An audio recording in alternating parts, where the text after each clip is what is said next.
Hi, everybody. This is Ashley Mosley. I'm going to be facilitating the Q&A today. So if you guys have any questions, please feel free to put it in the chat box. There is one for you, Adam. So it says, thank you for sharing your story after the nurses outed your results. Did you want to talk to anyone about grievances, or did your providers tell you about proper grievance procedures?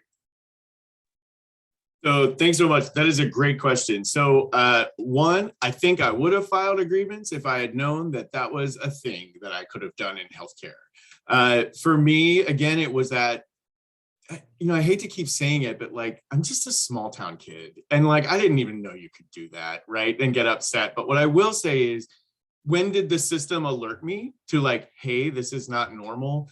There was an outreach worker, Tomas Cabrera. Some of you may know him. He's now doing lots with he works at a gym, but he was a phenomenal outreach worker. And when I was high as a kite and just like a mess of a person on the street, he stayed in touch with me, right? And even after I was diagnosed, he would always check in. It was, virtual through our telephone apps, things like that. And when all of this happened, Tomas said, Adam, this is not how that's supposed to happen. Like, we have whole systems that help people do this. We go to meetings at the state level where we talk about this. Like, this should not have occurred. You need to go tell people about this. And I was like, who am I going to tell, right? I already told my family, right? Who else needs to know? And that's when Tomas told me about the New Jersey HIV planning group. And he said, you need to engage there. He introduced me, I believe it was via email, to Elaine Martin, who was at the time, I think still, right, still in Virginia in prevention. And she was like, hey, man, we have this whole table that, we try to gather these voices. We try to gather different perspectives, and, we'd love to hear your experience, and, we'd love to have you be a part of improving that. And so I started going to the HPG meetings and started really getting involved in community planning. And as a result, ended up joining the Cross Park Collaborative team and now have a whole career in quality. But it really started from a great outreach worker who put me in touch with a phenomenal health department representative who said, our doors are wide open, come in and help us. And I think I would have a very different life if it weren't for those two folks. Thank you, Adam. I don't see any more questions in the chat, but as a follow-up question that I have, how do you think agencies can try to gain client trust after there has been a breach? Right. So like when it blows up and everybody knows it and it happened, that's when I think you've got to step out of healthcare and step into your like good human skills, right? And be like, if I had a blow up with someone really important in my life, what would I do? Right. And I think you got to go through those steps.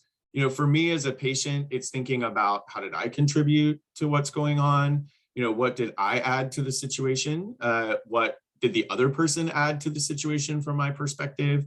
But I think it really sort of grabs at that one recommendation there at the end about transparency.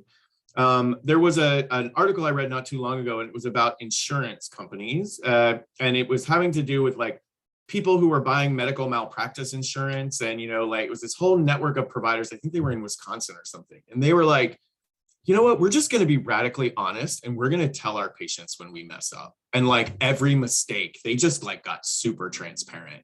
And like, oh my God, what a fear, right? In healthcare, like telling everybody like, oh yeah, we accidentally killed grandma, sorry. Like they took that approach. And I think what's amazing is like they reported that nobody sued them because they were honest with them, right? I mean, I think healthcare is complex. It is hard. Not a lot of us don't understand it. But when somebody sits down and says, okay, here's what happened. Here's how we contributed to this not being the way it should have gone. And then following up with, and here's what we're going to do to make sure that doesn't happen again, right? If you were to ask me 15 years ago, fix my problem, great.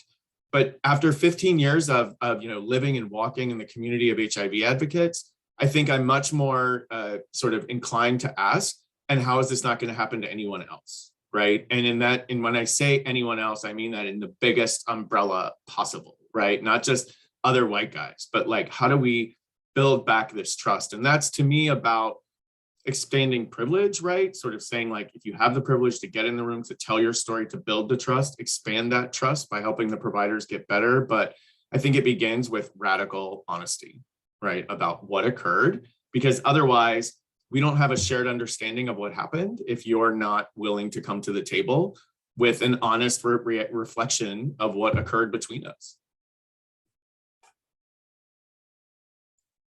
Great. We have another question.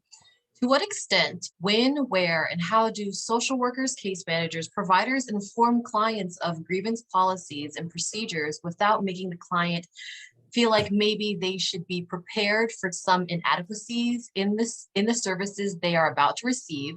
Would you elaborate on this? Thank you. Yeah, so right. So how do I get you to kind of understand what might happen without setting the expectation that it could happen? So that's a great question. I want to kind of answer in a couple ways. One, if I know the place I'm sending you is awful, then I definitely want to give you those skills, right? And tell you upfront, right? That place is going to be hard, but you need that service and that's where we can get it. So let's figure out how we get there. I think in general, right? If it's like, I don't know where you're going to go and I don't know sort of what's going to happen, but you want people to understand that they have rights, right? I think for me, it's putting a rights framework on this. I'm doing a lot of work right now looking at the intersection of like public health and human rights and sort of how these two things, they don't go as well together as you might think, right? Public health likes to stamp all over human rights, and human rights likes to create situations where public health gets super nervous. And I think when you talk about grievances, it's that our frame that we put on a person's rights when we educate them, right, is about almost always this like grievance place. Like you have a right not to do things, right? These negative rights. You have a freedom from this, from these things. You can take action. But I think the way I would recommend it is starting a conversation about your rights in healthcare and just say, you know, you have rights as a person walking in the world. And especially now as a person with chronic disease, if people don't have a history of sort of going to the healthcare system on a regular basis, there's like a less of an opportunity for something to go wrong, right? First of all, but when you're frequently interacting, it can happen. And I don't think you want to set people up to say, you know, we have bad healthcare systems. In many ways, for many people, we have a great healthcare system. But for a lot of people, it is not a great healthcare system. But some of those things are tied to stigma and discrimination that are not in the policy or the procedure always. It's in the practice of the people. And so that can be hard to do. But I think if you start with a general conversation about these are your rights in healthcare, because I don't think a lot of folks here in the United States have a really good understanding of our rights in general, but especially our rights when you're going into healthcare, because the majority of us, you know, coming from communities with HIV, we've had our rights systematically taken from us in other environments, right? Where even when we fight back, you can't get them. So I think you've got to have that conversation in a really honest way, but also use it as an advocacy point to say, you know, I'm telling you about this, not because I think they're going to be terrible, but because I want you to have all of the tools of improvement that you can have. And one of those is you have the right to say when something is uncomfortable, it doesn't feel good, or you just have a different opinion. And if you're ignored, you have a right to make a different choice. Hope that answered that question. Our next question is, what approach have you seen that has effective mitigating mistrust and re-engaging a client who's lost you? That's the $1 million question. Y'all are just giving me the easy ones today. So I'm actually working on a national project right now looking at deploying rapid start, rapid initiation of treatment. And one of the populations of folks and communities we're working with is the rapid restart. So it's folks who have been either diagnosed and never engaged in care, or, you know, engaged once in a medical visit and just kind of like said, no way, no how, I'm out of here. Or people who are kind of, you know, in and out of the system. And, you know, one of the things that we've discovered is that it's a different relationship, right? Than when people walk in your door. It's that first impression, second impression, third impression, fourth impression kind of thinking.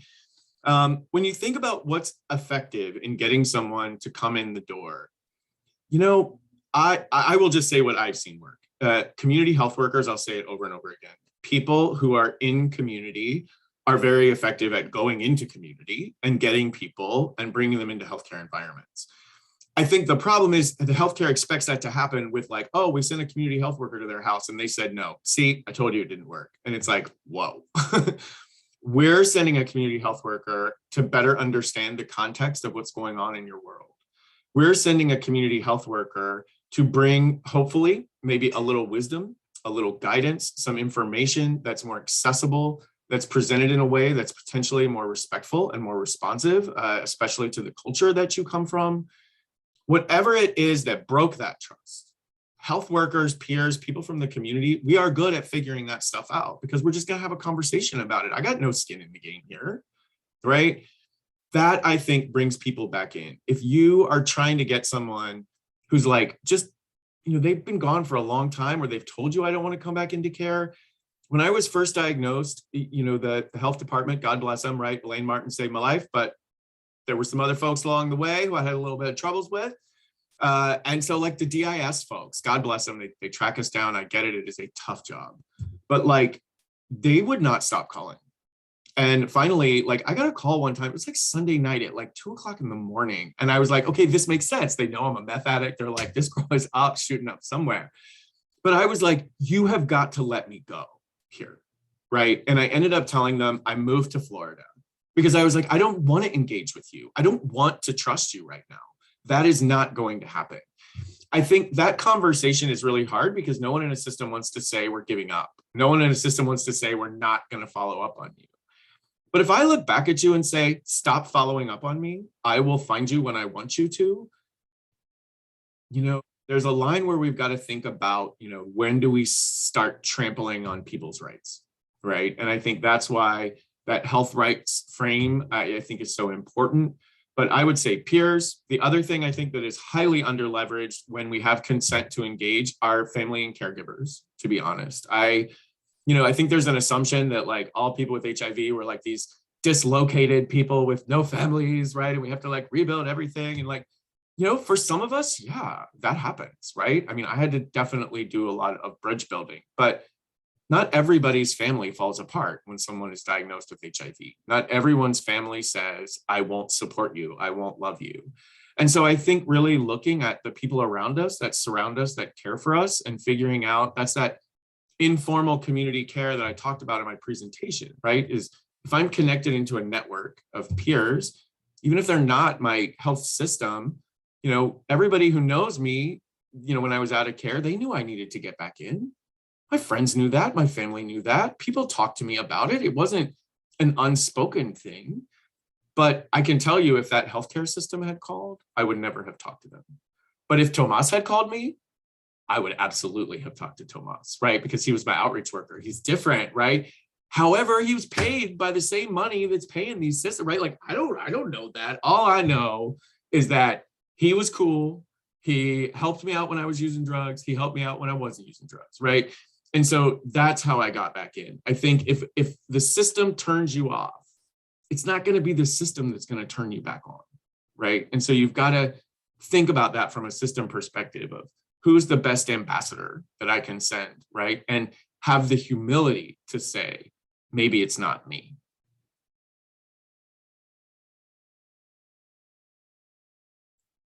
Don't have any more questions in the chat. Oh, there we go. Thank you, Julius. What is your take on group care than individual/outpatient care for substance use or mental health, especially in rural or small town settings where stigma and everyone knows someone is so strong? This is another one, right? So yeah, here's my thought on this. It's probably not going to be a very satisfying answer, but it is my like light a match and burn the system down answer.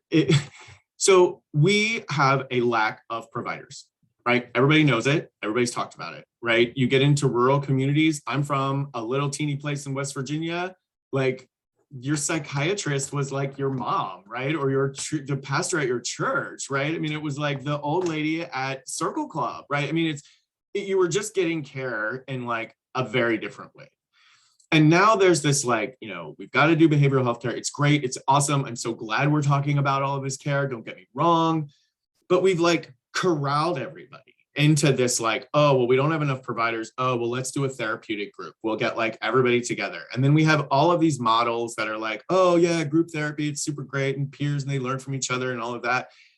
And all of those things are true. I don't want to I'm not here to like, disrupt an evidence base saying that peer support is important, especially after I just talked about how important it is to build back trust. But if I don't want to be in that space or that place, and that's the only option, man, it's going to be really rough. The other thing is people use different drugs and in different ways for different things, right? And so I was a kid who used meth in like rural America with my West Virginia buddies. And I also used meth in like the inner city with my gay buddies. Those were two wildly different experiences, what we did in those environments, how we did the drugs, who we did the drugs with. When I come to tell my story, those two stories collide with one another often because the group of people that would be comfortable with my gay side are not comfortable with this other countryside, and my countryside friends are not comfortable with my city gay story. And so that's my only fear about the group thing, is that when I'm ready to join a community like that, I think they should be available, and I think those are great opportunities. But I think it's also important to really understand that when I'm like living in my box of a world and like everything I know has been shrunk down to this size, and I'm in a town of 500 people, like that is really hard, right? I was the oldest grandson of the family, of the patriarch side of the family that had been in our town for centuries, right? I mean, it's just like, I came from that family. My grandfather won the Jefferson Award, like all of that stuff. And I can tell you, the only community that I've never been back in to tell this story is that one. Because I don't even know how I would begin that conversation, because so much of who I am is wrapped up in those people.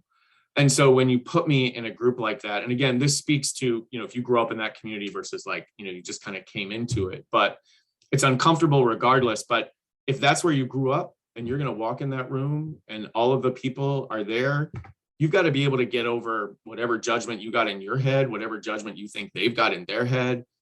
That group model should be available when people are ready for it. But I think as a first step for folks to say, this is your option, I just don't know if that's the buffet of options that we need to end the epidemic, whether that's HIV, substance use, or mental health.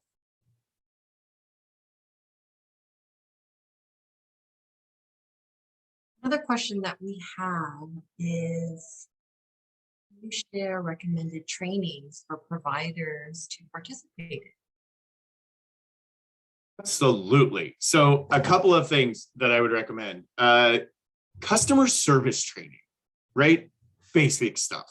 If you want to get make sure your distrust pipes are being turned off, provide basic good customer service, right? Figure out how you're going to place those phone calls back at the end of the day. That's organization, that's efficiency, that's using your Outlook at its optimal abilities, right? These are trainings people take for granted, and yet those little efficiencies create trust, and the inefficiencies break trust. So first, there's that layer of training.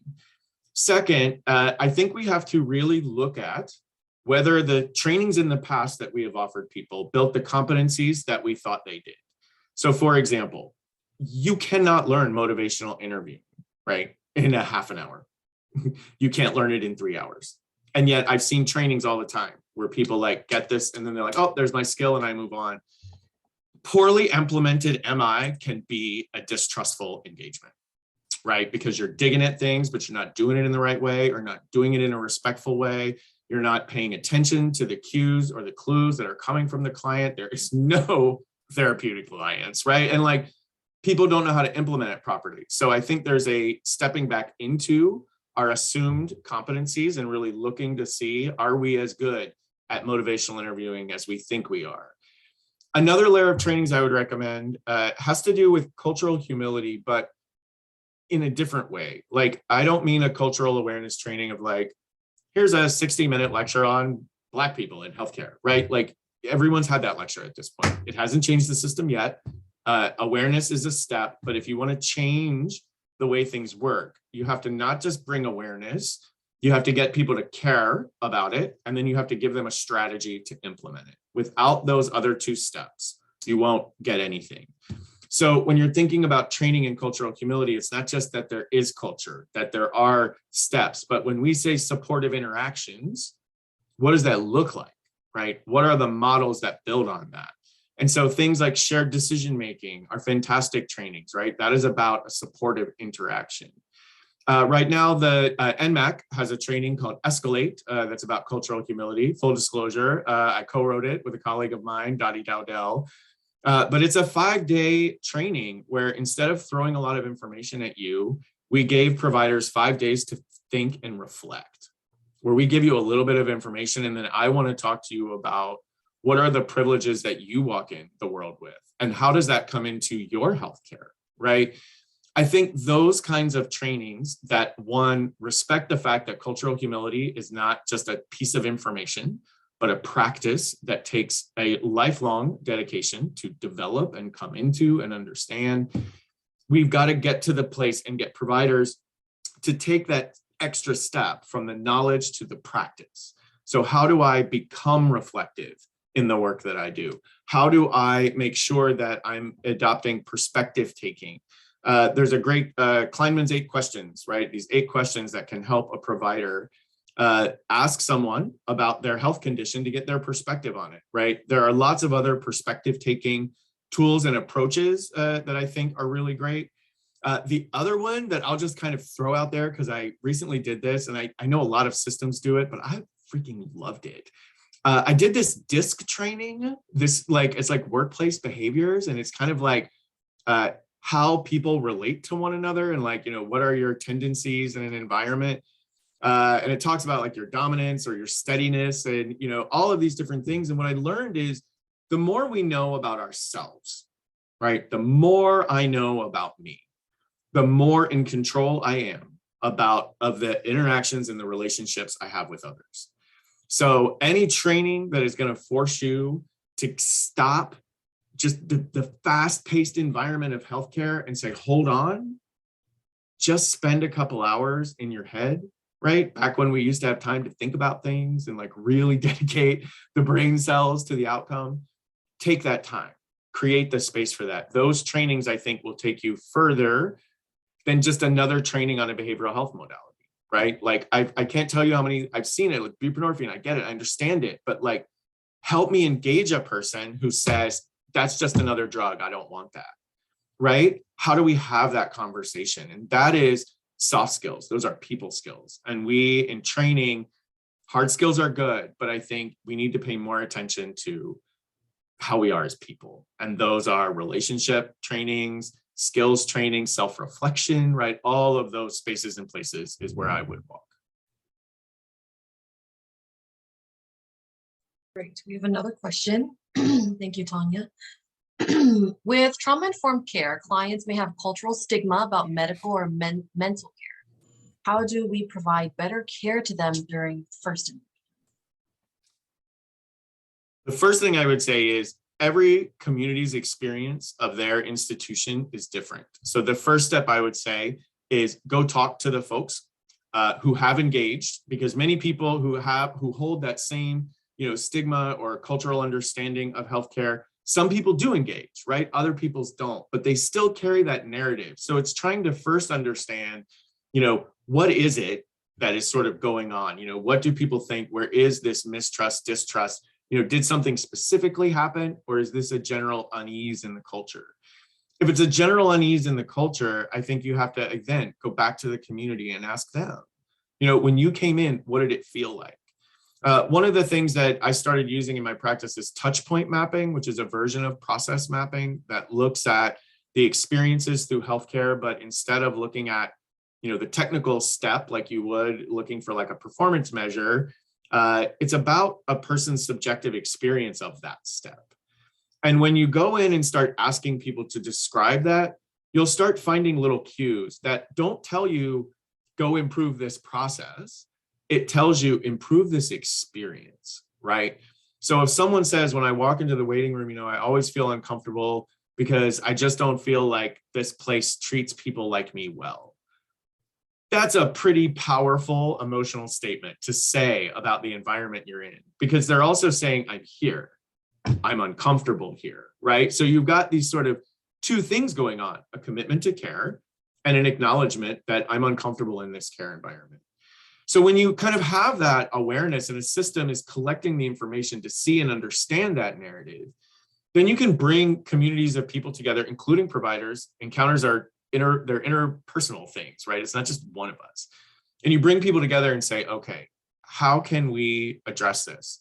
I have seen systems go at this with all the best intentions. And then when the idea comes out, they don't like the idea. So you've got to like commit to the fact that the way you could build a first impression, sometimes we heard from people, don't do it in that building.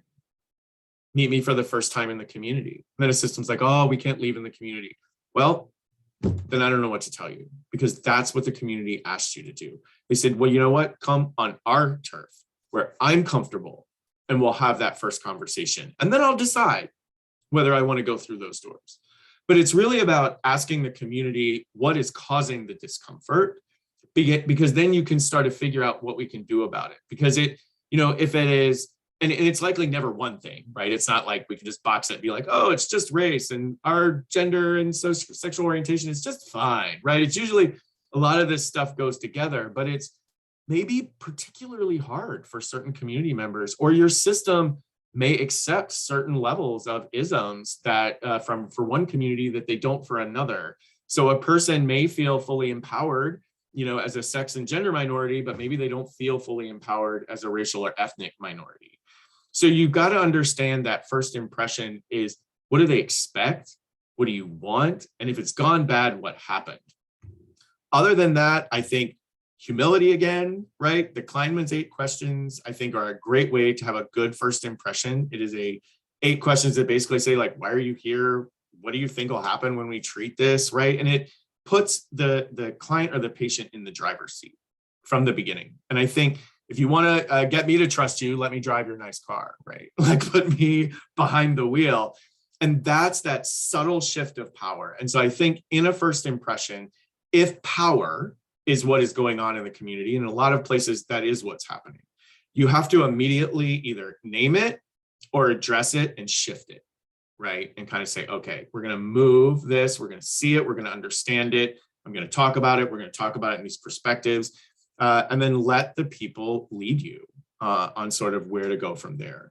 Folks there will always be somebody that's just not going to like it, right? So you also just can't take it too personal, which is why we want to have full confidence in our training and competency, so that we can say, damn, man, when they come back, we're going to get them that next time. But we can feel confident that everything we did led to the best impression we could give. It doesn't mean, 100% effort doesn't mean 100% performance. And so you just got to kind of accept that gap that might exist, but keep improving. But start by asking the folks coming in the door, what makes you uncomfortable and how could we make you more comfortable? Great question. Thank you, Tanya. Thank you, Adam. There's no more questions in the chat. I'm going to give this a few minutes to let anybody else put their questions in. We have about 20 minutes left for this session. I'll just give it a few more seconds. In the meantime, Adam, did you want to expand on anything that we went over today as well? Oh, I see. Shifting it over to me to make everybody stay and not have a break. I like how that works. No, I mean, I would just say one, it's really great. I know everybody's got little black boxes, but I recognize some of these names. And it is really great to see so many of these folks that I used to work with here, still doing the work in Virginia. So thank you for having me here to talk about it. It's been really great. And thank you for all the work you do. And especially you, Doris and Doug, I see you there. Well, if that's all the questions, I guess Adam and I will give you a few minutes back for your break. We have the chat box going off. Thank you, Doris, Jerry, Margie.